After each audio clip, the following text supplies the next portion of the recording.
Disclaimer, I am not going to be talking about the Cartoon Mania movie. I am only going to be talking about Lucifer Killingsworth because he's Lucifer Killingsworth. The only part about it that's worth talking about outside of the pro-shipping. Again, he was an asshole, but that's what I like. He's incredibly aggressive. really hope that I don't turn out to be some freaking, I don't know, monster like he was with girls and whatnot. Yeah, let's hope not. Lucifer Killingsworth is the villain of the movie who poses as an inspector for this cartoon studio guy and then tried to kill all of Matthew's creations in the most slapstick way possible because... Fine! I'll talk about the movie! The movie is about Matthew getting a show pitched at a cartoon studio but can't lose his temper or else he can't work with them anymore. And then a guy with a mask comes along through mention for the most part and does everything I said before. With the hypno, the earth's core, what the fuck? And the acid and the... I'm not gonna finish that. It's gonna sound like I'm quoting that stupid duck who makes the same stupid joke throughout the span of this stupid movie. Which is taken straight from The Simpsons, I mind you. And that's not the only time this is done, too. During the climax, the audio is literally sampled from the fucking neighborhood riot scene from the movie.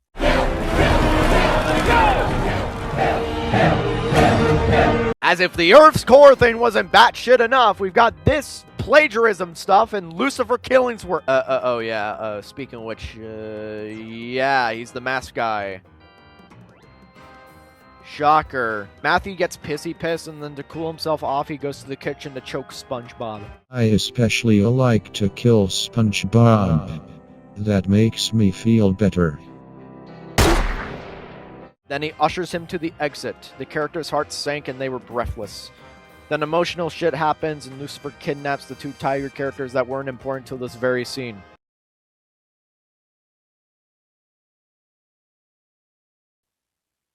I mean it. In the beginning, they were the main cause for Matthew getting his show pitched.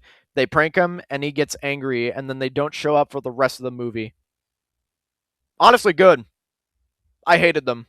In fact, I hate all of these 320 fostered imaginary fucks almost as much as I hate this movie and Mr. Fountain of You're an Artist. Look at the art style. It looks like a cheap Vivzy Pop character being tamed by a Garfield artist. I don't want to keep talking about this movie. I only want to talk about Lucifer Killingsworth and be done. Because I got other things to talk about. Anyways, after the emotional Atlantean Twilight scene, Matthew gets angry and enacts the Simpsons movie plagiarism I mentioned earlier on Lucifer Killingsworth before killing him because he killed the Tiger Boy. And he never made them into fur coats. I'm disappointed. Lucifer Killingsworth's death was disappointing because I thought he'd never lose. I never lose! This whole movie disappoints me because it wasn't as fun bad as I wanted it to be. It's like how I walked into the FNAF 2 movie with fun bad expectations, but aside from a few inside jokes, I gained nothing from that movie but annoyance and a reason to not look up to future Blumhouse movies with a few exceptions. Okay, sorry for changing the topic. Let's get back on topic with Lucifer Killingsworth at long last. What do you mean I forgot to talk about the ending?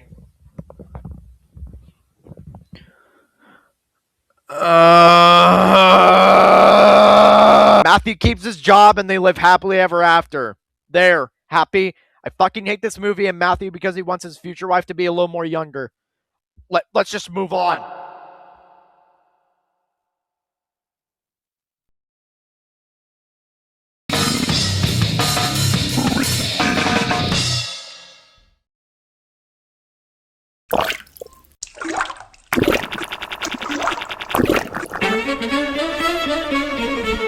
As you may have gathered from my thrilling explanation of the movie, Lucifer Killingsworth is the best character in Cartoon Mania and the worst cartoon character of all time. He is the textbook definition of a movie trope, and I love him.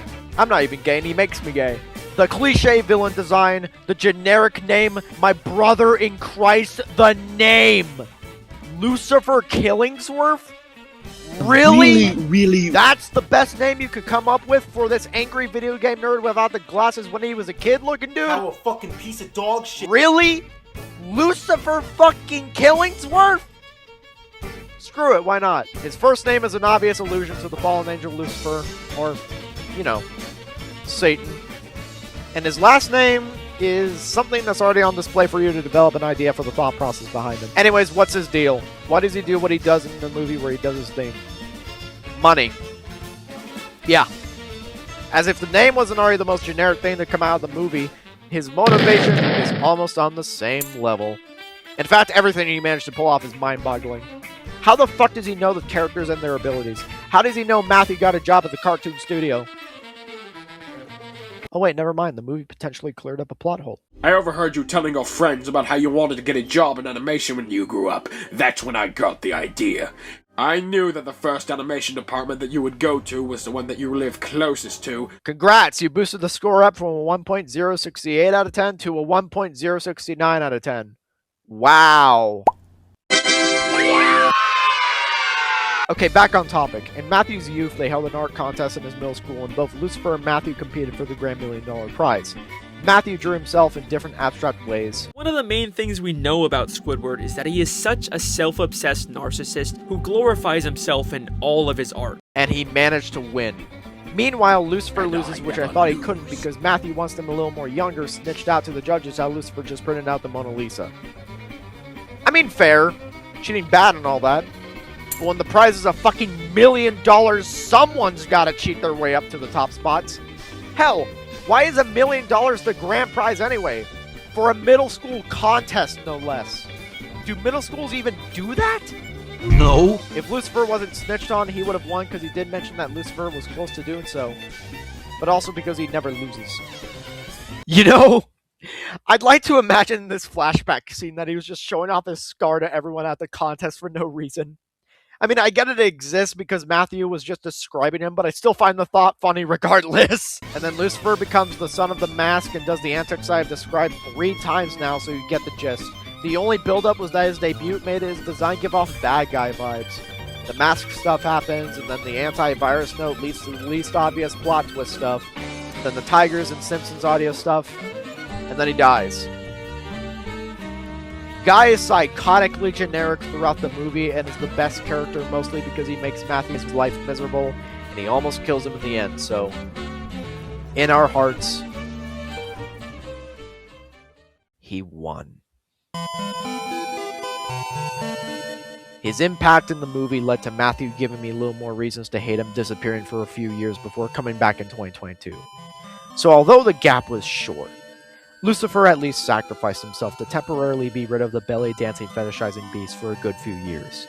Lucifer's killing wasn't worth what came to him, because all he did was try to take away things from a man who saw his things as nothing more than those things. The things he could use to exploit and berate. The things he could interpret to be in concerned situations in his creepy imagination. Lucifer Killingsworth probably even knew what was coming and tried to stop it. Lucifer wasn't egotistical. Lucifer wasn't evil. Or, okay, he might be. But he definitely had standards. He had his reasons for trying to ruin Matthew's life. Not just to take the money, but to take away a career from someone who clearly didn't and still doesn't deserve one. Lucifer Killingsworth, may you rest in peace. Oh, fuck you, Matthew! Hi, my name is Matthew. I don't give a damn, my belly dances in my bedroom. Animated 320, my name is you mad fool. Living my life lavish, but I'm dangerous, be careful. Wacky quacky, I asked him what he do. I'm the one who breaks it out. I don't give a fuck with your soul. Call it cartomania, well I'm a maniac. Shadow ball, all the shit is getting out of hand, yeah.